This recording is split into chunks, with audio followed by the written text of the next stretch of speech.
Well, this weekend it marks Vancouver's Gay Pride Weekend, which, well, you know, should be a loud and proud event for Vancouver. It'll get a big draw. But what if you have no interest in this event? What if it's just not your thing?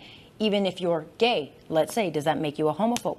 Well, he is queer, he is here, he is proud, but he is definitely not loud. JJ McCullough joining us on why you won't be at this parade.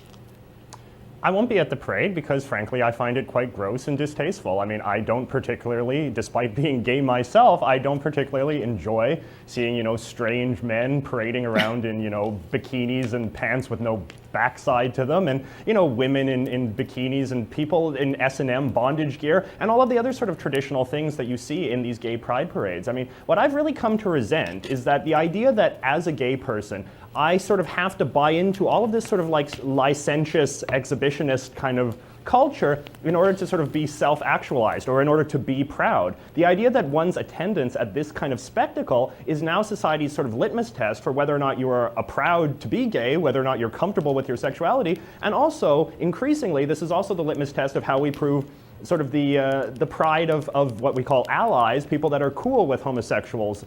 I mean, it just seems so preposterous because the two things are not correlated at all. No, look, I've been to Pride before. I've covered Pride for other media outlets. I would personally not go. I don't look at it as a family event. People are like, oh, you could take your son. I would never take my son to that not because it's a gay thing, because I don't want my son seeing naked anybody flailing around, and I just think it's a bit strange. That's just me. But nonetheless, if you don't support these things and you speak out and say, I don't think it's appropriate, then you're automatically put on the list of homophobe, which I think is really unfair. Yeah, I mean, it is such a sort of false dichotomy. Like the idea that you can either be like down with, attending a very sort of vulgar street spectacle of wild exhibitionism and parading of like the most sort of crazy fetishes in sort of broad daylight. The idea that you're either down with that or you're some sort of horrible, bigoted homophobe. I mean, it is just such a phony dichotomy. And it's in part, I think, a reflection of how the gay rights movement has sort of been too successful for its own good. Yeah. I mean, to the extent that, like, broad mainstream society is now completely tolerant of gay people. I mean, obviously there's pockets of bigotry, as there are anywhere. But, like, if you look at a big major metropolitan city like Vancouver, the existence of, like, legit hardship for gay people, I feel, has been largely eradicated through, genuine advocacy over the years. But what has happened in a result is that ordinary, like, more bourgeois sort of gay people such as myself are sort of no longer interested in this kind of advocacy. And so what's happened is that the leaders of the advocacy movement have sort of self-selected for sort of the most radical, most sort of postmodern people who do have this sort of more radical agenda of like extreme exhibitionism and extreme tolerance for anything goes sort of sexual morality, which is, I think, something that not a lot of people in general are into, but they've sort of created this huge pressure that unless you very ostentatiously profess your loyalty to this whole spectacle, well, then you're some sort of bigoted homophobe. I mean, I like to cite the reference of Mayor Ford. Mayor Ford, for all of his many other sins, has never attended gay pride, which I don't think is particularly a poor reflection on him because he has said very explicitly that it's just not his thing. Well, I think it is just not a lot of people's thing, gay as well as straight, and we shouldn't pillory them for doing so. I actually know a lot of gay people who say it's not their thing and they kind of get embarrassed by it, but they don't make a lot of noise about it because if they do, they get like tisk, and it's just not worth the hassle for them. But I get the sense that, I think it served its purpose. I'm not sure it's needed anymore. And, some will argue, if you want to be thought of as a normal part of society and just like everybody else, then why not act like everyone else? If you've continually got this kind of bedazzled spectacle of cray-cray, how can you ever just fit in and be normal?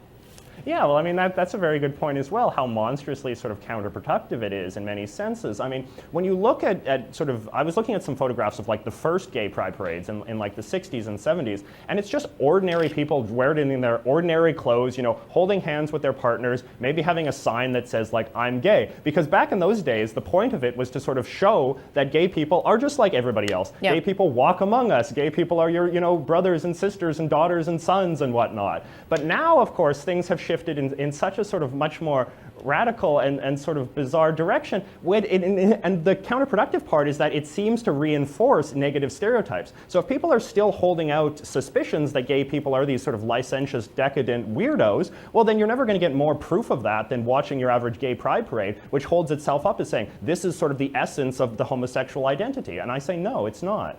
Okay, so where does this movement go? Do you get the sense that at some point we won't have this parade? Because I don't think it's going to go anywhere. It's too much of a moneymaker.